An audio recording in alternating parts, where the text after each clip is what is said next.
한번 시작하도록 하겠습니다. 1장은 소개고요. 인트로덕션이니까 한번 처음부터 읽어보도록 한번 해보겠습니다. 제3장 소개. 대부분의 환경에서 들리는 소리는 음원에서 직접 도달하는 직접음과 벽면과 물체에서 반사되어 도달하는 반사음이 결합된 것입니다. 예를 들어 실내 음향에서는 직접음뿐 아니라 벽, 천장, 바닥에서의 반사음이 음향 품질을 결정하는 핵심 요소로 작용합니다. 야외 환경에서는 진한 반사가 특정 저주파 대역 소음을 현저히 줄여주는 역할을 하기도 합니다.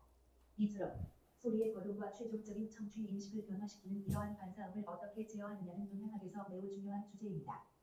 소리가 어떤 표면에 부딪히면 그 에너지는 흡과, 흡음, 반사의 세 가지 경로 중 하나로 배분됩니다. 이 세 가지 경로로 나뉘는 에너지 비율은 해당 표면의 음향 특성에 의해 결정됩니다. 반사음은 평평한 표면에서 정반사, 스페큘러 리플렉션, 되어 방향이 유지되거나 확산면에 의해 흩어져 공간으로 분산될 수 있습니다. 반사음의 상당 부분이 시간적 공간적으로 퍼지게 되면 이를 확산 반사라고 하며 이러한 반사를 유도하는 표면을 디프서라고 부릅니다. 그 소리가 이제 어떤 장애물도 없으면 쭉 퍼져나갈 거잖아요, 그렇죠? 이제 소리가 방사가 되는데 이제 앞에 있던 뭐 우리가 말하는 장애물이라고도 이야기를 하고 또 학구적으로 이야기하면 임피던스가 공기하고 다른 뭔가를 만나게 되면 이제 새로운 거동을 하게 되겠죠. 그러니까 임피던스가 다르면 돼요. 이게 뭔가가 내가 물체가 있더라도 임피던스가 똑같으면 415 레일레이라는 그 임피던스는 로하고 C 밀도하고 음수계가 곱하기로 나타나는데 로시 값만 같으면 같이 가요. 그냥 그대로 가는 거예요. 로시가 다르면 어떤 형태로도 달라지면 다시 튕겨 나올 수도 있고 또 더 들어갈 수도 있고 산란이 될 수도 있고 그런데 그게 이제 공간적으로 보면 이 사이즈하고도 또 관련이 있어요. 그러니까 사이즈가 굉장히 크다고 하면 이제 임피던스가 다른데 사이즈가 되게 크다고 하면 이제 튕겨 나오겠죠. 반사가 리플렉션이 생기는데 이게 이제 그리고 사이즈가 굉장히 작다 그러면 이거 뭐하냐 그러면서 넘어가요. 그냥 투과가 되는 거지. 근데 이게 그 내가 갖고 있는 파장하고 아주 비스무리한 사이즈가 되면 이게 되게 골 때리는 일이 생겨요. 막 산란이 생겨요. 막 이렇게 분산이 되는 거지. 그러니까 디퓨징 같은 게 이제 그런 현상으로 생기는 거예요.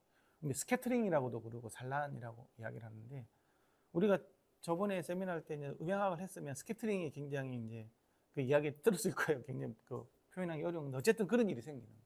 그래서 그러니까 이 그 음향의 거동을 볼 때는 내가 갖고 있는 그 음에 대한 주파수에 대한 파장을 생각을 해야 돼요. 그 F란다는 주파수 곱하기 파장이 이제 음수라는 그 공식에 의해서 이 340m/s가 나오잖아요. 그러면 주파수하고 파장은 서로 반비례 관계가 있죠. 주파수가 높아지면 고주파수로 갈수록 파장은 짧아지는 거지. 그래서 항상 F란다는 C이기 때문에 1000Hz가 되면 34cm라는 걸 알고 있어야 돼요. 이게 1000Hz인데 1000Hz가 되면 파장이 요만 34cm가 되는 거니까. 그렇죠? 그러니까 입장에서 요만한 뭐가 있다고 하면 산란이 일어나는 거예요. 이만한 게 있는데 하면 다 반사가 되겠죠. 이만한 거 있어 그냥 100Hz다 내주면 이만한 게 있다고 하면 또 산란이 시작돼요. 그게 다 다르다는 거예요. 요만한 거 있잖아요. 해가지고 내가 10kg를 내줬다. 그럼 다 반사가 되겠죠. 그러니까 이게 그러니까 산란, 반사, 투과는 그 스캐터러라 그러는데 뭐라 그래야 되나 이렇게 임피던스가 불일치되는 어떤 뭔가가 있는 요 장애물의 특성하고 사이즈하고 다 관련있다는 거예요. 내가 뭐 이런 뭔가가 있더라도 얘가 해필이면 로 곱하기 C가 415가 됐어. 그럼 이거는 그냥 다 가는 거예요. 수는 없어요. 그래서 그 임피던스 매칭이 되면 다 가버리는 거죠. 에너지가 절로. 그런 것들에 대한 이야기들을 기본적으로 머릿속에 갖고 있어야 돼요. 그래서 지금 했던 이야기가 이제 그런 이야기들이에요. 반드시 알아야 될 거는 F 곱하기 란다는 C다. 그래서 1000Hz는 파장이 34cm. 그러면 100Hz는 파장은 얼마? 3.4m. 10Hz는 34m. 10kHz는 3.4cm. 그 관점에서 이제 장애물의 크기가 이제 파장하고 거의 1대1로 됐을 때 얘가 이제 스캐터링이 일어나고 더 커지면 반사가 되고 작으면 투과가 되고 나는 그리고 얘가 갖고 있는 임피던스에 따라서 또 거동이 또 달라지는 그 정도는 알고 계시는 게 좋습니다. 여기 보면 이게 그림 1.1인데 흡음면 그 다음에 정반사면 확산면에 따라서 시간적 공간적 특성이 이렇게 구분이 되어 있어요. 여기 보면 맨 위에 있는 흡음면이죠. 흡음면 그렇죠? 흡음면인데 흡음면이 되면 이 보면 직접음이 갔다가 이 반사면이 확 줄어들어서 나오죠. 그렇죠? 이만한 게 직접음은 요만큼 얘는 요거였는데 들어오는 녀석은 이렇게 작아져 버리는 거예요. 그렇죠? 그러니까 그러면 왜 이런 일이 생기느냐가 중요한 거겠지. 왜? 얘가 어떻게 한다고요? 얘가 갖고 있는 에너지를 어쨌든 먹어버리는 거죠. 지가 에너지를 흡수하죠. 그래서 이게 업소브라는 거잖아요. 업소브. 흡음되는데 그럼 어떻게 흡음을 하느냐? 어떻게 흡음을 한다고 알고 있어요? 파동 에너지를 열 에너지로 갖다가 변환시키는 거죠. 그렇죠? 그 변환하는 게 뭐 에너지니까 뭔가가 얘는 지가 이렇게 줄였으니까 이 줄여진 만큼은 지가 뭔가 뭐 변환이 됐을 거잖아요. 그렇죠? 갖고 있는 건 아닐 거잖아요. 지가 안으로 계속 열 에너지로 변환이 돼요. 그래서 요 안에는 좀 약간 따뜻해지는 거지. 그래서 이렇게 뭐 흡음을 많이 하는 흡음자가 많이 있고 하루 종일 이렇게 화가면 좀 더워져요. 어쨌든 그런데 그 에너지는 사실 그렇게 크진 않아요. 굉장히 작긴 하지만 어쨌든 그래서 이제 이게 이렇게 해서 이렇게 줄어든다. 그래서 보면 실제로는 요 방향으로 얘가 이렇게 들어오지만 실제로 나가는 그 녀석은 이렇게 줄어서 이렇게 있잖아요. 여기는 들어오는 것도 요만하게 되고 들어오는 거 요만큼 줄어든다. 이게 흡음제의 기본적인 원리예요. 이해가시죠? 이게 다 좀 아는 내용이야. 뭐 다 아는 내용이지만 어쨌든 두 번째 반사예요. 반사. 반사가 되려면 얘가 이 파장 지금 표시가 안 돼서 이렇게 파장이 있으면 이 파장보다 얘가 훨씬 클 때 이야기하는 거예요. 지금 크다고 가정했을 때 이렇게 들어와요. 근데 이거는 직접음이고 그렇죠? 그 얘인 거고 이 반사음의 에너지도 거의 1대1이죠. 약간 줄어들긴 했는데 거의 1대1이고 이렇게 들어와서 요렇게 나가는데 이 에너지가 굉장히 커요. 들어오는 에너지 요만큼 이만큼 이렇게 나오겠죠. 그렇죠? 이렇게 가고 있는 거예요. 이렇게 가고 있는데 중요한 거는 이게 뭐 빛 반사처럼 이게 뭐 거의 얘가 들어오는 거하고 얘가 들어오는 거하고는 거의 이제 그 뭐라 그래야 되나 이 퍼짐 정도가 거의 없어. 이게 평평하기 때문에 완전히 그냥 뭐 이런 벽이라고 보시면 될 거예요. 실제로 조금 더 퍼질 수 있는데 어쨌든 거의 소위 말해서 지향각이 거의 동일한 상태가 된 거예요. 이해가시죠? 이게 이제 우리가 말하는 특히 이제 스페큘러라는 말이 앞으로 많이 나와요. 스페큘러 정반사가 돼가지고 정반사라는 말은 다른 말로 하면 거울 반사예요. 들어와서 입사각하고 반사각이 똑같다. 그러면 이제 스페큘러 리플렉션이 됐다고 이야기를 하고 이 정반사라고 해요. 이 상황이 된 거고 네 번째가 이제 디퓨전이에요.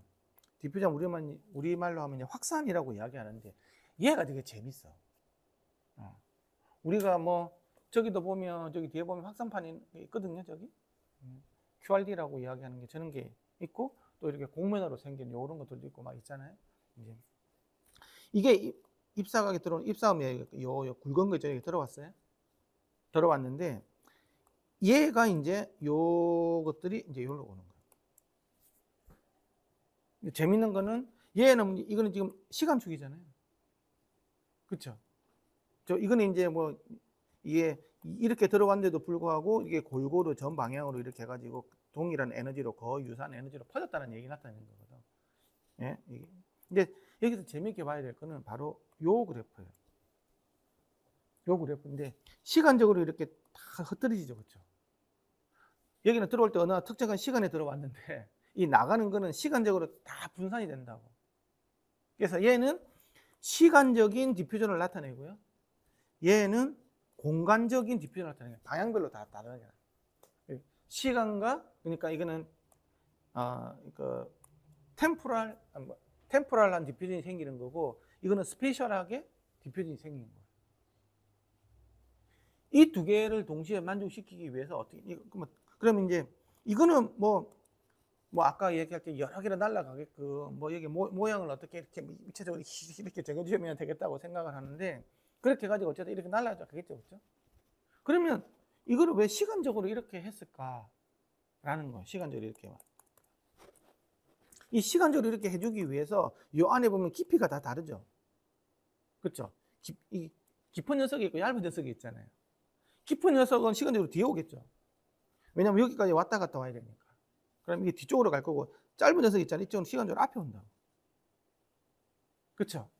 시간적으로 얘는 앞에 오고 깊이 있는 것들은 뒤로 가고, 이렇게 하면서 요 안에서는 이렇게 또 들어갔다가 나올 때 이게 안에 흡수도 많이 생겨요. 실제로 확산되지만 깊이 들어갔다가 나오면 흡수도 많이 생긴다. 그래서 확산은 항상 흡음하고 같이 이루어져.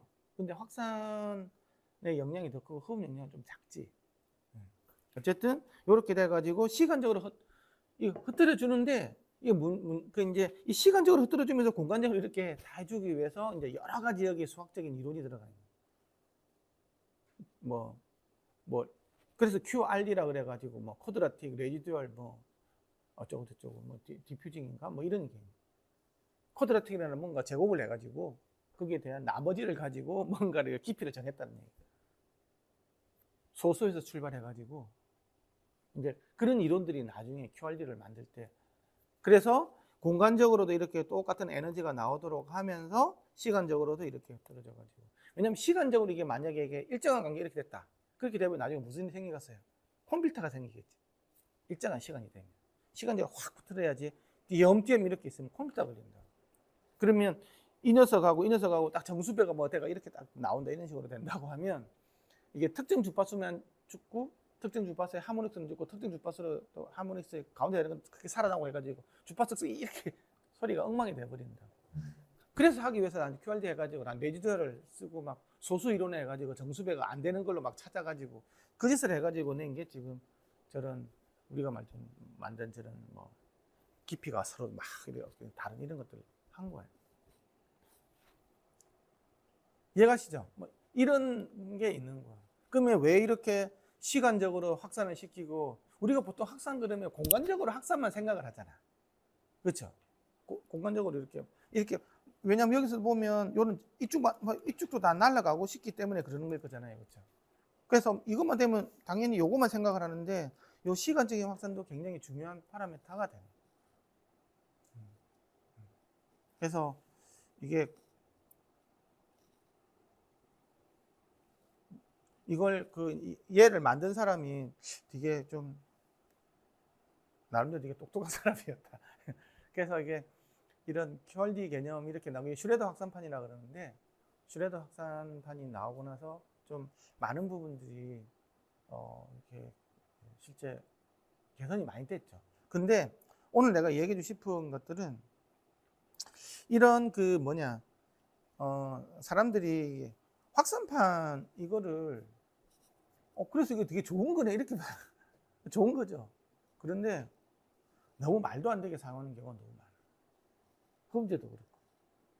흡음재는 그래도 우리가 정량화시킬 수 있는 방법이 있잖아요. 나중에 그래서 해가지고 임펄스 응답을 재가지고 잔향 시간이 얼마에 내려 들어왔네. 이걸 좀 정량화시킬 수 있는데 확산은 정량화가 불가능해요. 그렇잖아요. 이 정도 확산이면 이게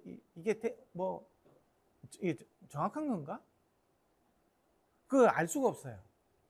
뭐 알 수 있는 방법도 뭐 에너지 타임 커브를 이용해가지고 피크된 게 많이 없어졌는데 요 정도 먹으면 되는데, 그거는 아주 일부만 보는 거고, 제가 본 바에 의하면 너무나 많은 확산판을 너무 많이 사용하는 스튜디오가 너무너무 많아. 너무 과하게 사용한 거. 왜냐하면 업체 입장에서는 많이 할수록 좋겠지. 많이 남으니까. 근데 이게 갖고 있는 한계가 뭔지도 모르고 장점이 뭐고 그게 갖고 있는 또 단점도 있거든요. 그런 것들에 대해서 좀 정확하게 알 필요가 있다. 그래서 오늘 좀 그런 이야기를, 사실 나는 그 이야기를 하고 싶어서 사실 이걸 봤어요. 그리고 이게 큰 공간에서 듣는 확산판은 뭐든지 공간이 크면 뭐 흡음재도 그렇고 확산재도 그렇고 좀 다루기가 쉬운데, 이게 작은 공간으로 오잖아요. 특히 이제 스튜디오로 들어오잖아요. 그러면 확산제 쓰는 거를 굉장히 신중하게 생각할 필요가 있어요. 그런데 스튜디오 가보면 이게 너무 아름답잖아. 뭔가 있어 보이잖아. 옛날에는 누가 얼마만큼 많이 흡음제를 많이 쓰는 거에 따라서 너 흡음제 얼마 썼는데 그러면 나 3천만 원밖에 못 썼다고. 야, 한 1억 원 써야지. 그걸 가지고 스튜디오를 평가를 했다니까요. 지금도 확산제도 마찬가지라고. 이 확산제 많이 넣었으면 니 좀 성공했나 봐. 막 스튜디오 막 해보고 괜히 확산제 많이 안 쓰면 그러니까 그런 경우가 너무 많은 거죠. 그러니까 실제로 그거하고 많이 다를 수가 있다라는 그 관점에서 한번 제가 말씀을 드리려고 해요. 반사음이 결합된 것입니다. 예를 들어 네. 실내에서는 직접 분포 아니라 벽, 뒤에 가서 얘기가 나오고 바닥에서의 반사음이 디퓨저를 많이 쓰면 어떤 문제점이 생겨요? 소리가 혼탁해지지. 제일 중요한 거는 소리가 많이 혼탁해지는 부분이 많죠. 그러니까 그래서 이제 해외에서 뭐 이렇게 좀 이쪽으로 굉장히 오랫동안 한 그쪽 사람들 이야기 보면 전체 면적에서 확산제를 15% 이상 쓰지 말라 그러거든요. 흠제도 마찬가지. 그리고 몰아서 쓰는 것도 아니고 뒤엄tem이 이렇게 골고루 배치하는 게 있는데 어쨌든 너무 과하면 일단 음상이 굉장히 많이 흐려져요. 그리고 내가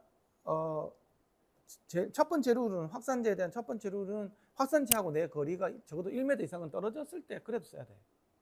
가까이 있으면 소리가 이상하게 들려요. 이게 음악 틀어놓고 확산제가 고개 쳐박고 들어보면 희한한 소리가 들려요. 왜냐하면 바로 근거리 음장 효과 때문에. 우리가 스피커 가까이 들으면 이상하잖아요.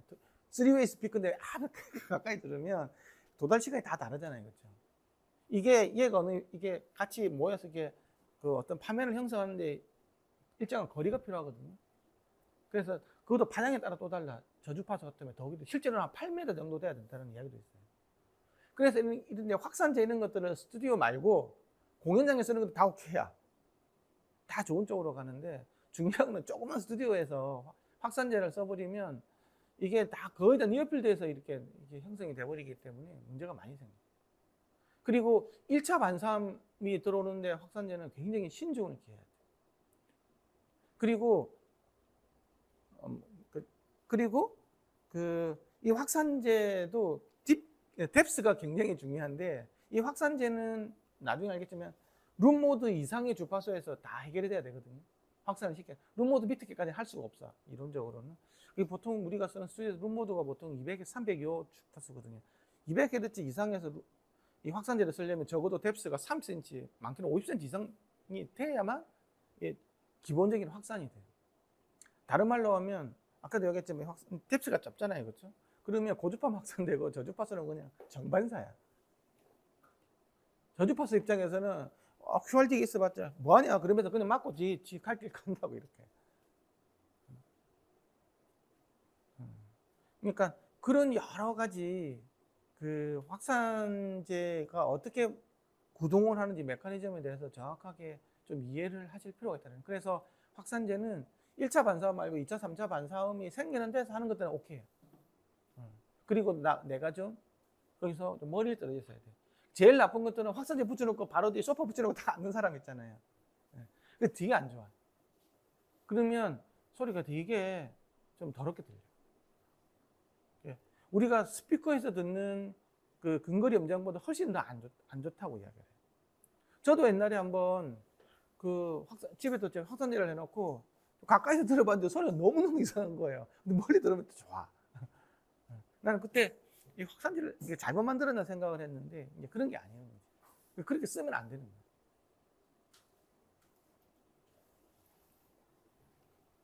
자, 그러면 거기에 대한 대답.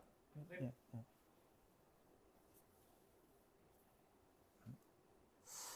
자, 대부분의 환경에서 들리는 소리는 음원에서 직접 도달하는 직접음과 병렬이나 물체에서 반사되어 도달하는 반사음이 결합된 것입니다. 예를 들어 실내 음향에서는 직접 분포 아니라 벽, 천장, 바닥에서의 반사음이 음향 품질을 결정하는 핵심 요소로 작용합니다. 야외 환경에서는 지면 반사가 특정 저주파 대역 소음을 현저히 줄여주는 역할을 하기도 합니다. 이처럼 소리의 거동과 최종적인 청취 인식을 변화시키는 이러한 반사음을 어떻게 제어하느냐는 음향학에서 매우 중요한 주제입니다. 소리가 어떤 표면에 부딪히면 그 에너지는 극과 흡음, 반사의 세 가지 경로 중 하나로 배분됩니다. 이 세 가지 경로로 나뉘는 에너지 비율은 해당 표면의 음향 특성에 의해 결정됩니다. 반사음은 평평한 표면에서 정반사, 스페큘러 리플렉션, 되어 방향이 유지되거나 확산면에 의해 흡화적 공간으로 분산될 수 있습니다. 반사음의 상당 부분이 시간적 공간적으로 퍼지게 되면 이를 확산 반사라고 하며 이러한 반사를 유도하는 표면을 디퓨서라고 부릅니다. 그림 1.1을 흡음면, 정반사면, 확산면의 시간적 공간적 특성을 시각적으로 보여주며 이러한 면들은 음향 설계의 기본 요소를 구성합니다. 또한 그림에 나타난 기본 표면 외에도 흡음과 확산 기능을 동시에 갖춘 하이브리드 표면들도 존재합니다. 이들은 다양한 비율로 두 기능을 병행합니다. 그러니까 확산제는 대부분 흡음까지 다 기본적으로 이루어져요. 근데 이제 그 아까 흡음은 굉장히 작거든, 에너지가. 흡음되는 에너지 굉장히 작고 대부분 확산되는 걸로 돼 있는데, 이제 인위적으로 거의 1대1로 이렇게 하기 위해서 이제 아까 하이브리드라는 이런 접근 방법이 있죠. 지금 저기 뒤에 보면 그 저기 한번 예. 저기 뒤에 나무가 있고 앞에 하얀 거 이렇게 걸로 돼 있잖아요, 그죠? 예. 그러니까 뒤에 나무로 돼 있는 부분은 흡음제. 기본적으로 흡음을 시키기 위한 재료인데 앞에 어쨌든 저런 걸 더 붙여가지고 적당한 반사와 적당한 흡음을 같이 할 수도 있고, 또 아까 QRD 있잖아요, QRD 이렇게 음을 이렇게 그 앞에다가 이제 천으로 갖다가 덮어버리면 흡음이 돼요. 그래서 이게 천으로 이게 QRD 이런 게 에이씨 보기 좋다고 생각하는 사람도 있죠. 보기 싫다고 생각하는 사람도 있을 거잖아요. 그 앞에 천으로 덮어버리면 그게 확산체가 아니고 흡음제로 바뀌어버려요. 그러니까 이제 그렇게 간다는 거예요. 건축음향이라는 학문이 세이빈에 의해 정립된 이후로 100년이 넘는 시간 동안 표면의 흡음 특성에 대한 연구는 지속되어 왔습니다. 그 과정에서 공인된 측정 기준에 따라 정리된 방대한 흡음 계수 데이터베이스가 구축되었고, 흡음제를 어떻게 설계하고 적용해야 하는지에 대해서도 실용적 수준의 이해가 자리 잡게 되었습니다. 이러한 발전은 현재도 계속되고 있으며, 최근 수십 년 동안에는 혁신적인 흡음제 디자인이 다수 개발되었고, 재료의 흡음 성능을 예측하고 측정하는 새로운 기법들도 등장했습니다. 소음제어 분야에서는 주로 에너지 제거가 목표이지만, 건축 음향에서는 흡음제와 확산제 모두가 좋은 음향 환경을 구성하는 데 핵심적인 역할을 합니다. 소리를 산란시키는 확산체 역할에 대한 과학적 이해는 상대적으로 최근에 와서야 본격적으로 축적되기 시작했습니다. 지난 40여 년 동안 확산체를 설계 최적화 예측 측정 정량화하는 방법에 관한 연구가 활발히 진행되어 이 분야 또한 상당한 과학적 기반을 갖추게 되었습니다. 이러한 모든 주제와 다수의 내용이 문서 전반에 걸쳐 다뤄질 것입니다. 우수한 건축 이게 보면 그 흡음제는 실제로 그 시장이 굉장히 커요. 그래서 굉장히 오랜 기간 동안 흡음제 연구는 되게 많이 돼 가지고 있고, 측정 장치 또 어떤 표준에서 어떻게 측정을 하고 하는 것들에 대한 굉장히 연구가 많아요. 실제로 우리가 음향하는 사람들 말고도 흡음은 소음 진동 같이 뭐 자동차에도 흡음제 엄청 많이 들어가잖아요. 그렇죠? 기계 하는데도 엄청 많이 들어가고. 그래서 그 건축물 지을 때는 흡음제를 안 쓸 수가 없어요. 엄청 많이 들어갔는데, 근데 반해서 이제 확산제 이거는 별로 없어. 그리고 여기서 뭐 요 근래에 뭐 측정하는 방법도 개발됐다고 하지만 확산체를 정확하게 측정해가지고 만드는 사람은 거의 없어요. 이게 측정을 하는 게 엄청 어려워. 나중에 나오는데 이걸 확산체를 제대로 측정하려면 국내에도 아마 확산체 산란계수나 확산계수 제대로 측정해야 될 때는 거의 없을 거예요. 돈이 너무 많이 들고 한 개 측정하는데 몇 시간이 걸릴 수도 있어요. 왜 그러냐고 하면, 그냥 우리는 그냥 예를 들어 흡음제를 측정을 한다. 그러면 수직으로 들어 입사에 대해서 흡음제 재고 수직으로 반사되는 거 요걸 가지고만 재면 이렇게 관에다가 넣어서 재면 되거든요. 그 임피스 튜브라고 그러고 쿤트간이라고도 하는데 거기서 재면 돼. 요만큼 잘라와가지고 몇 센치 정도 잘라와가지고 그럼 수직 임사 다 돼. 그러면 우리 옆으로 날라 이거 어떻게 할래? 그래서 잔향실에 집어넣고 바닥에 한 몇 미터 바이 몇 미터로 깔아놓고 재면 딱 끝나요. 그렇죠? 그렇게 해서 하잖아요, 그렇죠? 그렇게 해가지고 표준도 잘 나와 있거든요. 그때 반해서 확산체는 이게 되게 골 때려요. 확산체는 어느 특정한 방향을 쌓아주는 게 거의 간단치가 않아. 그래서 확산체는 대략적으로 어떻게 되냐고 하면 엄청나게 큰 공간에다가 확산체를 이렇게 뭐 몇 메다 바이 몇 메다에 깔아놓고 이게 작은 걸로 해가지고 재면 안 됩니까? 작은 걸로 크게 되는 거 완전히 달라요. 내가 지금 저기 천장에 붙이는 스카이라인 요거 하나 하고 있잖아요. 2개 붙였을 때 특성이 또 완전히 달라요. 4개 붙였을 때 또 다르고. 그게 다르다고. 특히 정면 날라올 때는 모르겠지만 측면으로 날라올 때는 이게 완전히 특성이 다 많이 다르게 나와요. 그래서 어째 최대한 큰 걸 놓고 이렇게 한다고 놓고 이제 그 다음에 큰 아치형 있잖아요. 큰 아치형 이렇게 호 같은 거 있잖아요. 적어도 호에 반지름이 한 3, 4m 정도 되는 큰 아치를 만들어. 거기다가 마이크도 달고 스피커도 달아요. 그렇게 해가지고 스피커를 각각의 각도배에서 다 재야 돼. 10도 각도배에서 이렇게. 또 마이크도 10도 각도배에서 다 재야 돼. 이거 밑에다 돌려줘야 돼. 이거 큰 걸, 요번에 큰 걸 돌리는 턴테이블 만들기 되게 어려워. 얘가 흔들리면 안 돼요. 그런 엄청 거대한 장치를 가지고 측정하는 데가 나는 국내는 거의 없는 걸로 알고 있어요. 해외에서도 이런 특별한 그리고 산란체를 이렇게 디퓨저를 만든 회사도 그렇게 많지가 않아. 저게 엄청나게 저기 보면 정교하게 만들어진 것 같이 보이지만 실제로 저걸 정교함에 대해서 검증하기 쉽지가 않아요. 그냥 대충 나중에 나오는 컴퓨터 시뮬레이션 가지고 대충 이렇게 하면 이렇게 나올 거다 정도 그런 예측 데이터 가지고 하는 거지. 나중에 알겠지만 굉장히 이게 측정하는 것들이 어렵고 특히 확산체는 연구 자체가 많이 안 돼 있어요. 그래서 내가 정말 좋은 소리를 듣고 싶다 할 때 확산체를 정말 잘 고르셔야 돼요.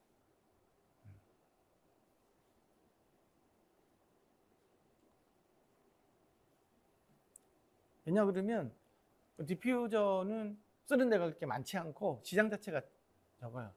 허음제 시장이 한 100배 이상 많을 거예요. 확산제보다. 오디오 시장만 본다고 하면 뭐 좀 다를 수도 있는데 전반적으로 사회에서 다 본다고 하면 허음제는 굉장히 많이 연구가 많이 돼가지고 있고 나중에 파라메타도 굉장히 세부적으로 돼 있는 데 관해서 이 산란체는 2개밖에 없어. 옛날에 하나밖에 없어. 산란 개수 하나밖에 없었거든.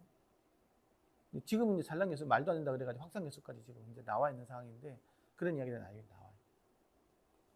음향 생성 공간의 대표적인 기호는 클래식 음악을 위한 콘서트홀이나 연설용 극장과 같은 공연 예술 시설이 있습니다.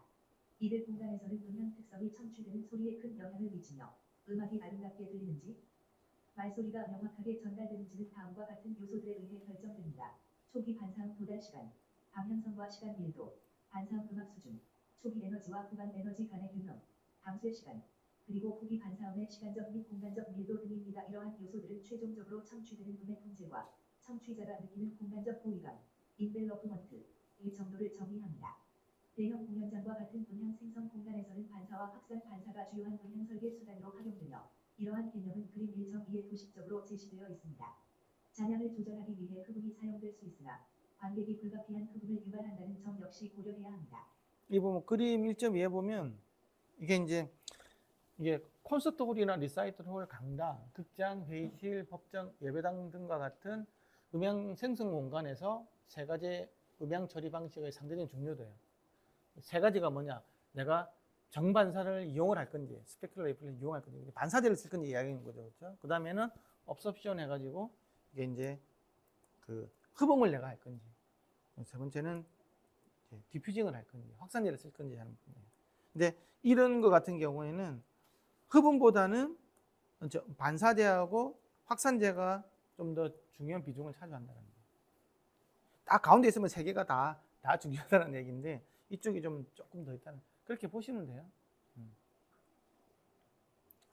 그러면 뭐 어쨌든 우리가 콘서트 홀장이라고 넘어가면 흡음제를 왜 많이 안 쓰냐는 거지.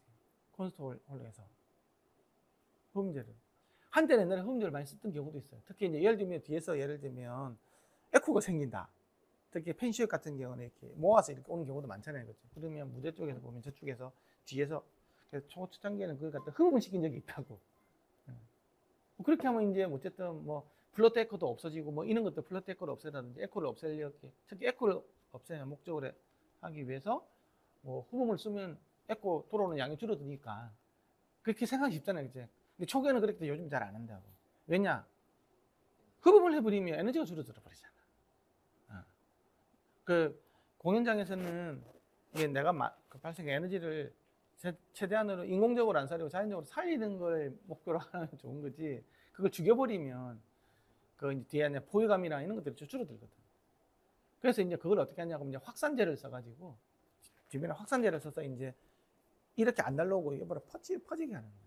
그래서 이제 뒤에도 이렇게 충분히 남게 해서 그 에너지가 그 음원에서 내주는 소리를 나중에 그 소리를 크게 만들어주는 역할을 하잖아요. 그렇죠? 그렇게 하면 좀 더 그 포효감도 생기고 소리 크기도 증가시키는 걸 하기 때문에 웬만한 이런 데 같은 경우에는 흡음을 최소화시키는 것도 있어요. 반면 녹음 스튜디오나 홈시어터와 같은 음향 재생 공간에서는 음향이 중립적이어야 합니다. 스펙트럼, 음색, 공간 정보는 모두 재생 매체에 미리 녹음되어 있기 때문에 재생 공간의 역할은 그 음원을 있는 그대로 전달하는 데에 국한됩니다. 이러한 공간에서는 흡음과 확산 반사가 핵심적인 역할을 하며 정 반사는 상대적으로 중요도가 낮습니다. 이 구조는 그림 1.3의 도식으로 표현되어 있습니다. 흡음과 확산은 초기 반사음과 저주파 룸모드로 인해 발생할 수 있는 음색 착색을 제어하기 위해 함께 사용됩니다. 이제 거기에 반해서 이제 여기는 이제 그 사운드 아까 프로덕션 공간이 아니고 사운드 리프로덕션 공간이에요. 스피커를 이용해서 내가 뭔가를 다시 소리를 듣고자 하는 공간. 그러면 이미 스피커 안에는 원음이 들어가 있잖아요. 그렇죠? 그걸 내가 그대로 듣는 게 목적이기 때문에 어떤 공간이 왜곡을 시키면 안 되거든. 최대한 왜곡을 적게 시키기 위해서 이제 어떻게 하냐. 그러면 어쨌든 이 공간도 그 아까 예를 들면 플로테코라든지 아니면 룸모드라든지 이런 게 있으면 이제 원음을 왜곡시키는 거잖아요. 특히 룸모드하고 또 스피커하고 이 스피커 주변에 있는 그 이제 그 공간 벽이 되겠죠. 그렇죠? 이런 것들이 그 SBIR을 해가지고 스피커하고 바운더리 사이에 인터페런스가 생기면 또 컴퓨터가 들어오잖아요. 그렇죠? 그렇죠? 또 룸모드가 생기면 특정 주파수가 커지고 작아지고 하는 거기 때문에 그 룸모드가 생기는 그걸 다 없애줘야 되기 때문에 그리고 또 룸이 이렇게 컨트롤룸 같이 이건 상대적으로 좀 작은 룸이잖아요. 녹음지는 거다. 작은 룸이 작아지면 룸모드가 되게 크게 생기고 룸 게인이 되게 커진다고. 전반적으로 그래 저음이 커지게 나오잖아요. 그렇죠? 룸이 작아지면 작아질수록. 근데 이게 전반적으로 다 커지면 좋은데 특정 주파수만 커지고 특정 주파수는 작아지고 그게 룸 모드라는 거잖아요. 룸 게인은 좋지만 룸 모드는 나쁜 거라고. 저음이 커지는 거는 마찬가지. 저음이 올라갈수록 커지는 거는 마찬가지인데 극단적으로 작으면 이어폰 같은 경우에는 막 저음이 엄청 크게 나오잖아요. 그렇죠? 그래서 조금 빼면 저음이 안 나오잖아요. 리키지가 생기면. 이것도 일종의 극단적인 룸 게인이 만들어지는 거예요. 공간이 작으면 저음이 겁나게 커지는 거죠. 이어폰 조금만 눌러주면 저음 엄청 커지잖아요. 그렇죠? 그렇잖아. 헤드폰도 조금 누르면 안 세기만 해가지고 하면 룸 게인처럼 저음이 확 커져버린다. 옥타브당 12dB씩 커지는 걸로 가거든. 그런 것처럼 룸 게인도 막 커진단 말이지. 근데 이제 이게 특정만 커지고 특정 주파수는 나빠지고 또 위치별로 어느 주파수가 커지고 뭐 아주 더러운 꼴이 생긴다고. 다시 튕겨 나오는 거냐 때문에. 그래서 이게 커지기 때문에 좀 빼줘도 된다는 거죠. 그러니까 이제 이게 흡음이 들어갈 수 있는 거예요. 흡음이. 없애주기 위해서. 그리고 서로 마주보는 게 있다 그러면 이렇게 서로 에너지를 갖다가 흩어줌으로써 왜냐면 내가 입장에서는 에너지를 흩어주기 때문에 나한테 오는 건 적잖아. 그러니까 이제 룸보드 생기도 좀 적게 생기겠죠. 이렇게 그래서 이렇게 확산 개념이 많이 된다. 대신 스페큘러 리플렉션은 이제 덜 쓰는 거지. 안 쓴다는 게 아니고 좀 비중을 덜 한다는 거예요. 왜? 이거는 모든 게 어찌 본다고 하면 그 컴퓨터랑 관련이 있어요. 반사되는 에너지가 크면 이제 특정 주파수하고 거기에 대한 배음들이 죽는다든지 커진다든지 이런 문제가 생기기 때문에 그걸 없애주기 위해서 이렇게 많이 한다는 거예요. 근데 아까 이야기했지만 그러면 뭐 흡음하고 확산제를 갖다가 뭐 100% 이렇게 다 쓰냐? 그게 아니라는 거예요. 벽이 생기면 흡음제하고 확산제를 6면이 생긴다 그러면 15% 많게는 20% 이상 쓰면 너무 과하게 할 필요가 없다라는 거예요. 그거 보세요. 내가 확산제를 따라서 확 퍼뜨려 줬잖아. 그럼 이미 확 퍼뜨려 줬기 때문에 내가 흡음제가 띄엄띄엄 있더라도 다 영향을 받는다고 이제. 확산제도 확 퍼뜨려 줬잖아요. 그렇죠? 그럼 일이 확 이렇게 날아갔잖아. 그러면 이 많은 녀석들이 자꾸 하면 이미 그 영향권 내에 1대1로 간다고 하면 이렇게 간다고 하면 이게 안 맞는 녀석들이 많을지 모르겠지만 1이 왔는데 10이 확 이렇게 갔다고 생각하면 그 한 15%만 있더라도 굉장히 영향권이 많이 미쳐야 됩니다. 시간만 조금만 지나면 이게 뭐 일주일에 340일 날아가니까 확 날아가는 거잖아요. 그러면 맞을 녀석은 다 맞는다고 10%만 있다. 그걸 갖다가 분산적으로 배치는 게 좋다. 그래서 확산제나 흡음제를 너무 밀집되게 놓는 거는 그렇게 좋지가 않다고 돼요. 그래서 확산제, 흡음제, 확산제, 흡음제 이런 식으로 놓는 게 좋다고 합니다.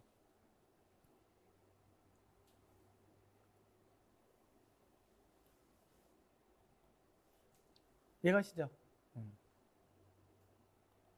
체육관, 수영장, 공장과 같은 소음제어 환경에서는 목적이 보다 단순합니다.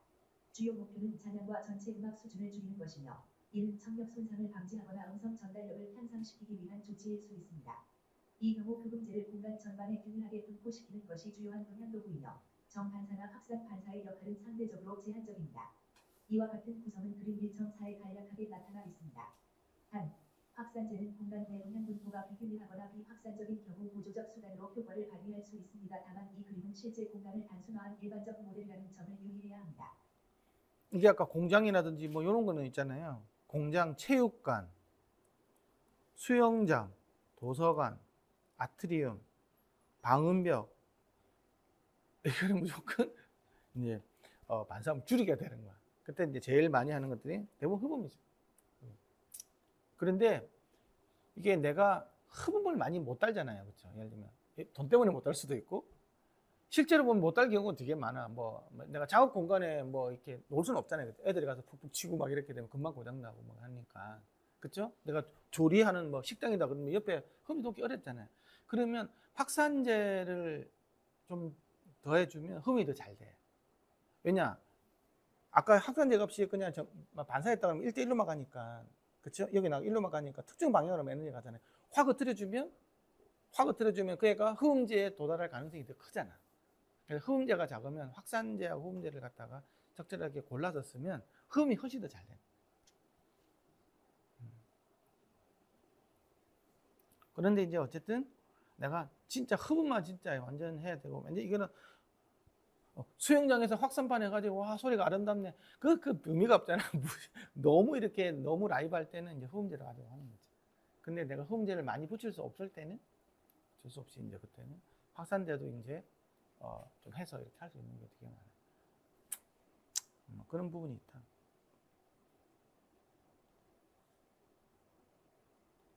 건축음향 영역을 넘어 흡음제는 다양한 소음 문제를 해결하기 위한 수단으로 폭넓게 사용되고 있습니다. 예를 들어 기계 인클로저 내부, 벽체 내부 공간, 도로변 방음벽 측면, 환기 덕트 및 배관 내부, 청력 보호구 내부 등에 적용됩니다.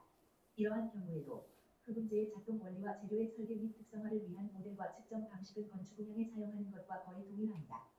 야외 환경에서도 표면 특성은 매우 중요한 역할을 합니다. 예컨대 지면의 흡음 성능은 도로나 산업 부지와 같은 환경 소음원에서 발생하는 음악 수준에 큰 영향을 줄 수 있습니다. 소음 저감을 위한 조치로는 방음벽 설치가 있으며 일반적으로 흡음 처리를 적용하고 경우에 따라서는 확산 처리를 함께 사용하기도 합니다. 지금까지의 개요에서 흡음제와 확산제가 어떠한 맥락에서 왜 적용되는지를 간단히 살펴보았습니다. 흡음제에 대한 보다 상세한 설명은 2장에서, 확산제에 대한 설명은 3장에서 다룰 예정입니다. 다음 절에서는 흡음과 확산 반사의 상대적 장, 단점에 대해 개괄적으로 살펴보겠습니다. 이게 이제 그 짝수 작은 흡음제, 홀수장이 흡음제고 짝수작이 확산제 이렇게 돼 있거든. 그래서 이걸 갖다가 흡음제 확 몰아서 하고 확산제 확 몰아서 할까 생각을 했는데 그냥 진도대로 나가자. 1, 2, 3, 4장에 나가. 그래 흡음을 배웠다가 확산도 배웠다가 흡음 배웠다가 확산 배웠다가 흡음 이런 식으로 할 거예요. 흡음제와 확산제는 모두 음향 이게 웃긴 게 이게 여기서부터 찍어줘야 글자를 다 읽더라고. 제목을 안 읽어. 흡음제와 확산제는 모두 음향 왜곡을 방지하는 데 사용될 수 있습니다. 예를 들어 강한 반사로 인해 발생할 수 있는 에코, 음색 왜곡, 음상 이동 등을 제어하는 데 두 재료 모두 효과적입니다. 이러한 사실은 상황에 따라 어떤 처리 방식이 더 적합한지를 결정해야 한다는 질문으로 이어집니다. 흡음제와 확산제 중 어느 쪽이 더 나은 선택인지는 다른 음향적 요인들, 특히 찬양 시간과 음악 레벨 감소가 바람직한지 여부에 따라 달라집니다. 예를 들어 여기 보면 내가 흡음 확산제를 쓸 때는 아까 이야기했지만 잔향 시간이 있으면 좋겠는데 만약에 줄어드는 게 나쁘다고 생각하면 흡음 있으면 안 되겠죠. 그렇죠? 음압 레벨도 줄여서는 안 되는 게 좋다고 하면 흡음보다는 확산으로 풀어야 된다. 그러니까 풀 수 있는 방법은 흡음제가 어떻게 보면 좀 간단하다고 생각할 수도 있지만 그 치명적인 게 소리 잔향 시간하고 이 에너지가 공간에서 굉장히 중요하거든요. 특히 클래식 공간이라든지 이런 것은.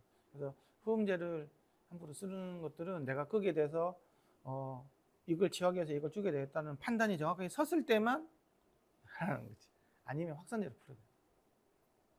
확산제를 생각하면 아까도 얘기했지만 확산제도 흡음이 약한데요.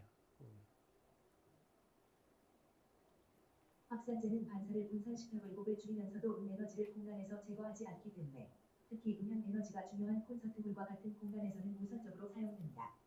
반면 명료도가 중요한 강의실 등 소규모 공간에서는 흡음 처리가 주요 방법이 됩니다.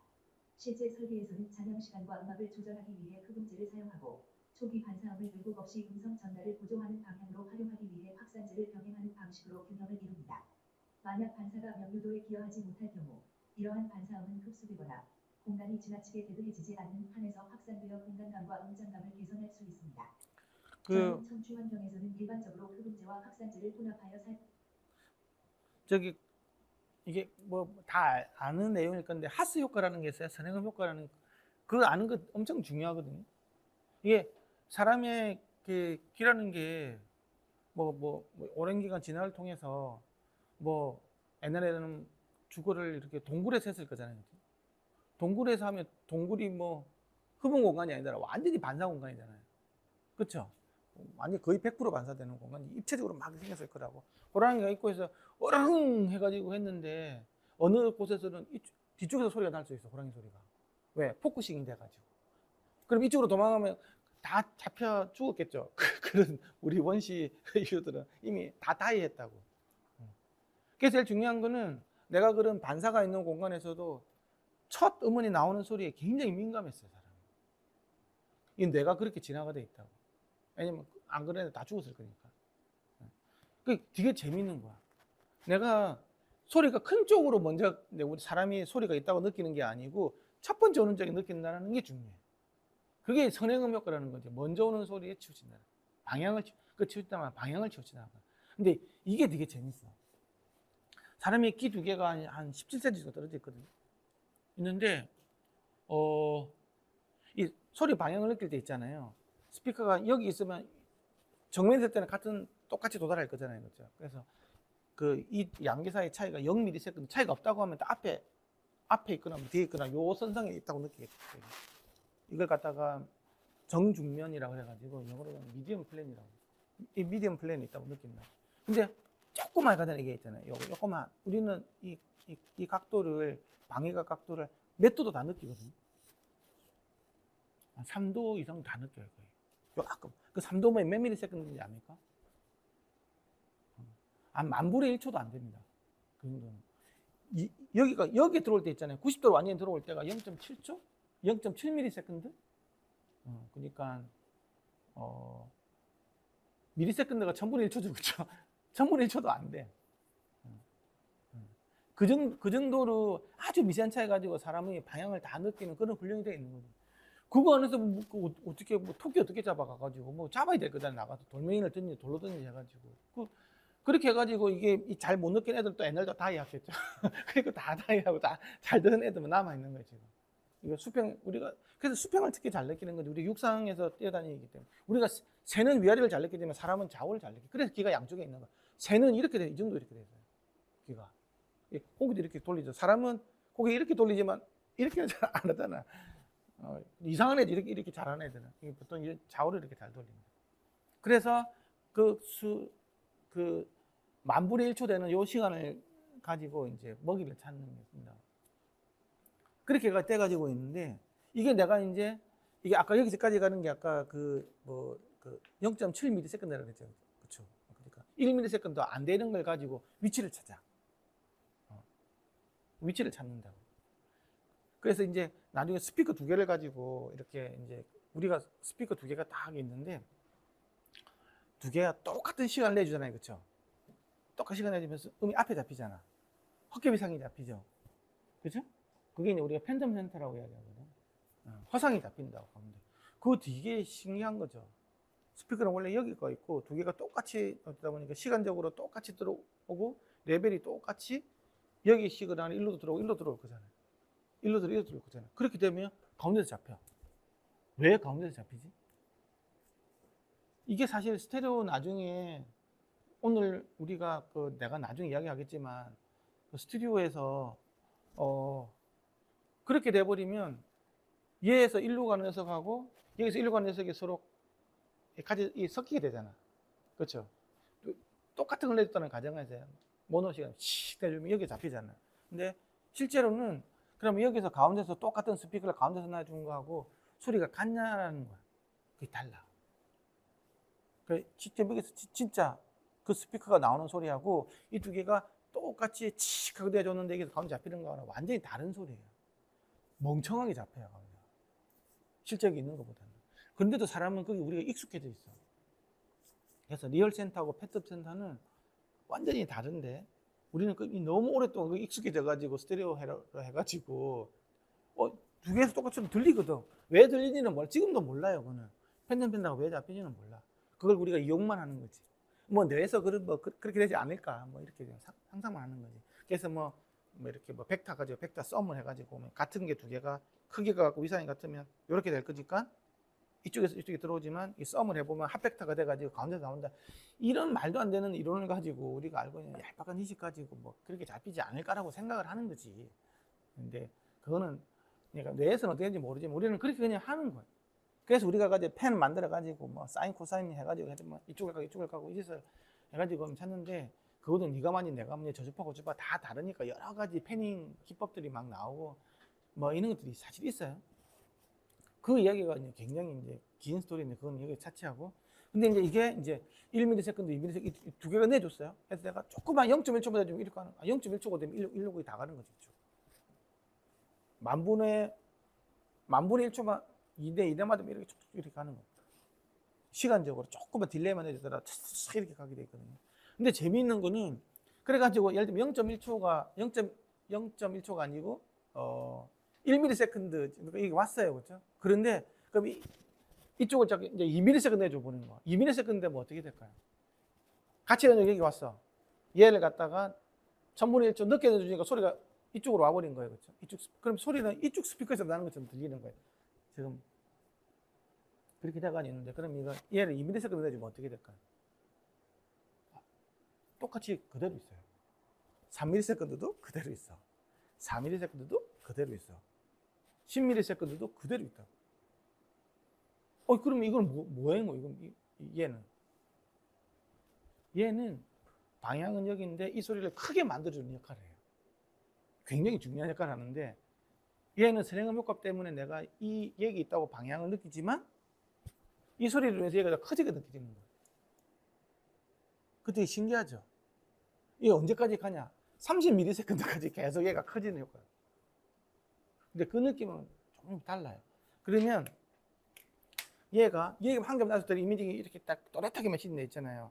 1ms, 2ms, 3ms 나도 계속 잡히잖아요. 그렇죠? 그때 느낌이 이미징 사이즈가 약간 달라요. 이게 다르다고. 그런데 아까 학교에서 있잖아요. 선생님 목소리를 교실 갔다가 전부 다 흡음재를 쫙 돌려버리잖아요. 선생님 강의 못해요. 왜 못하는 줄 알아요? 너무 답답하고 학생들이 음성 명료도가 너무 낮아져. 왜냐면 에너지가 작기 때문에. 그래서 초기 반사하면 30ms 이내에 들어오는 소리를 더해줄 필요가 있어. 그래서 아까 확산재를 쓰니 뭐 이런 게 있는 거야. 그래서 학교 교실이 커튼을 너무 많이 달고 하면 선생님 힘들어서 못해요. 최대한으로 이제 초기 반사음들을 더해서 소리를 크게 해주는 거기를 많이 더해줄 필요가 있다고. 아까 그래서 말소리 같은 거는 30ms잖아요. 그렇죠? 근데 음악 같은 경우에는 50ms, 어쩌면 80ms까지도 얘를 계속 더해줘. 그거 되게 신기하죠. 근데 놀라운 거는 이제 100ms가 넘어서잖아. 그럼 두 개가 따로 들리기 시작해. 200ms가 가면 완전히 분리가 돼. 따당, 따당 이렇게. 그게 이제 우리 에코라고 해요. 그러니까 이게 지금 이걸 이해를 해야 확산재하고 흡음재 나도 이해를 할 수 있어요. 이 사람이 어떻게 소리를 내요. 콘서트를 하는데 서밍 로컬라이제이션, 그 다음에 뭐 선행음 효과, 이런 개념을 모르면요 콘서트를 설계를 할 수가 없어.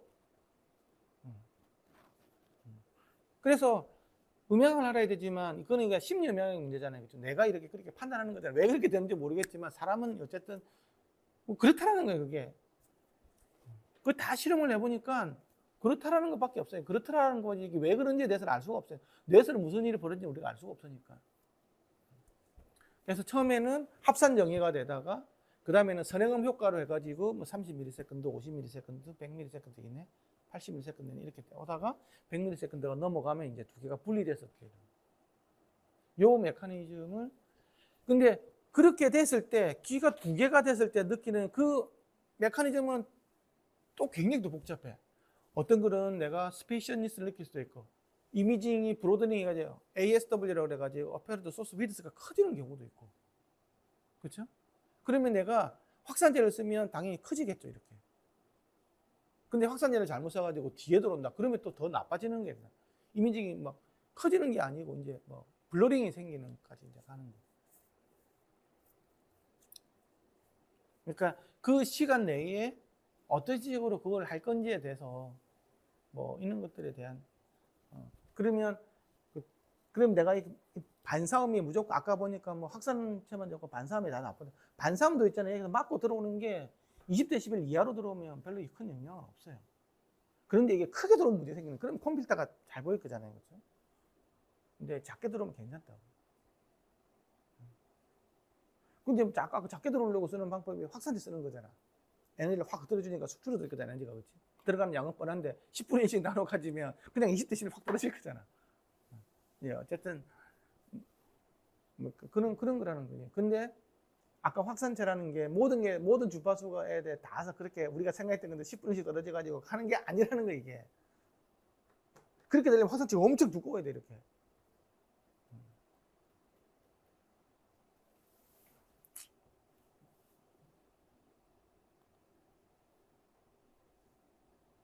이해가시죠? 확산제는 반사를 분산시켜 왜곡을 줄이면서도 에너지를 공간에서 제거하지 않기 때문에 특히 음향 에너지가 중요한 콘서트홀과 같은 공간에서는 우선적으로 사용됩니다. 반면 명료도가 중요한 방위실 등 소규모 공간에서는 흡음 처리가 주요 방법이 됩니다. 실제 설계에서는 잔향 시간과 음압을 조절하기 위해 흡음재를 사용하고 초기 반사음을 왜곡 없이 음성 전달을 보조하는 방향으로 활용하기 위해 확산재를 병행하는 방식으로 균형을 이룹니다. 만약 반사가 명료도에 기여하지 못할 경우 이러한 반사음은 흡수되거나 공간이 지나치게 대두해지지 않는 한에서 확산되어 공간감과 음장감을 개선할 수 있습니다.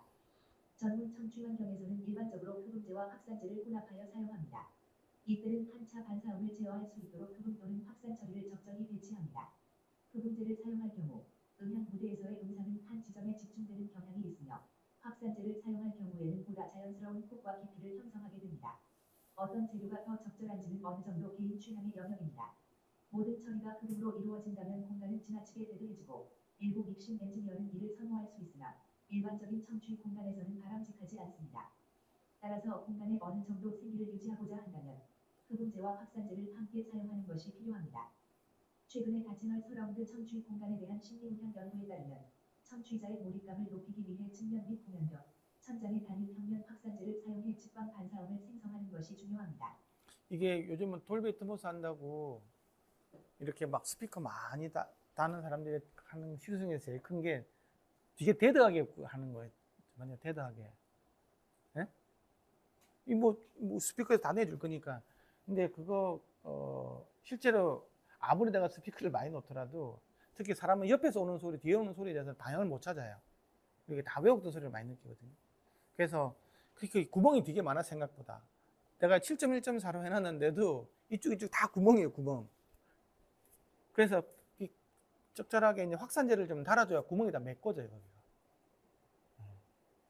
내가 뭐 채널을 엄청 많이 해가지고 한다고 하면 이제 그 영향이 좀 줄어들긴 하겠지만 실제로 이게 특히 이런 데 있잖아요. 우리 왜 극장 가보면 왜 이렇게 이 사운드 스피커 많이 달잖아요. 그죠? 쫙 놓잖아요. 그렇죠?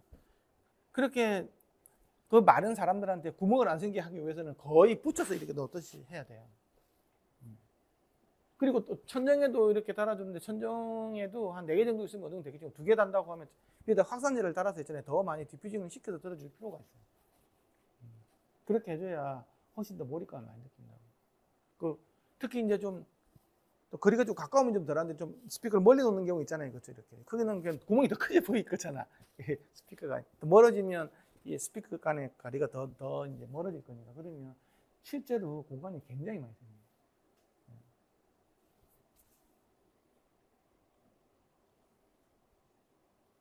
확산재는 일반적으로 흡음재보다 내구성이 높다는 장점도 있습니다.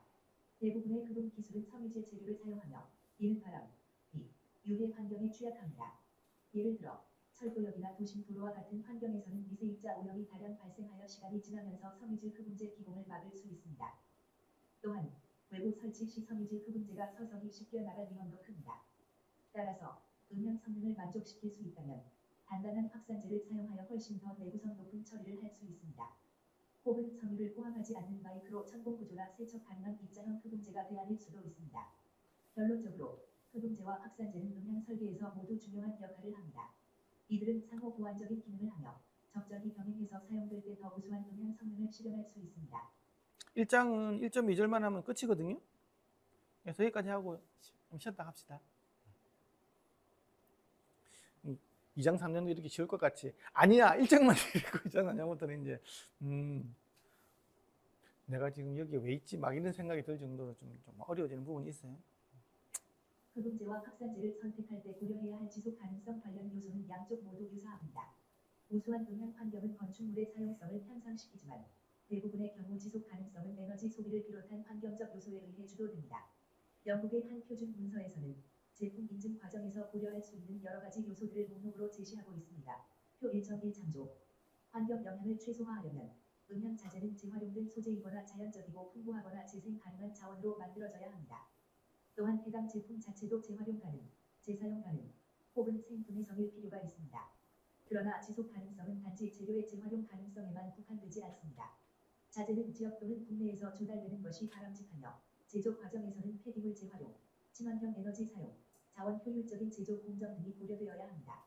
생산, 사용, 폐기 전반에 걸쳐 에너지 소비량도 평가되어야 하는데 이는 지속 가능한 건축을 지지하는 가장 핵심적인 요소이기 때문입니다. 또한 제품 포장은 재활용 또는 재활용 가능한 소재로 이루어져야 하며 운송 과정에서의 환경 영향도 함께 고려해야 합니다. 표 1.1은 영국 음향학회 산하 지속가능성 태스크포스가 정리한 일반적인 음향 자태에서 발생할 수 있는 환경 이슈를 요약한 것입니다.